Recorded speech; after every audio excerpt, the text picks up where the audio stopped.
everybody, it's Neil and welcome to my kitchen. I'm very casual today. I don't even think I brushed my hair, but I'm going to show you guys this here. I got a silicone mat to go under some of my appliances here. If you've used like the Kitchenaid mixer, you know it bounces around a little while it's going. Blender will as well. Dehydrator probably doesn't move. So we'll see how big this one is and how it works. I'm going to put a link to this in the description so you guys can pick one up and check it out for yourself as far as size and stuff goes. You might say it on there somewhere. I don't know. None of my glasses on. I just had eye surgery. Let's see how this goes.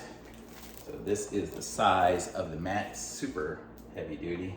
It says to peel off the protective. And so it says, please tear off the protective film before use. Easier said than done. Oof. Okay, so here we pull it off.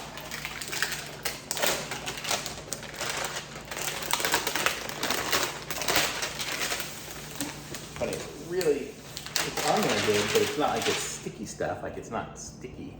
But this is rubbery there, so it'll go down there, and I can put my appliance on top of it, but you see it's got a nice thick rubber to it, so it's actually gonna really hold on there well. If I move this onto it, it ain't going nowhere. It's gonna be as solid as can be, so that's kind of nice. So I think I'll scoot it back a little, because I do use it back there. It's under here, because I have the mini Kitchenaid mixer. But so, I like this little mat. It seems good to me. It seems super durable. It's not going anywhere. It seems like it's made out of like tire rubber or something super thick. So I really like it. Thumbs up for me.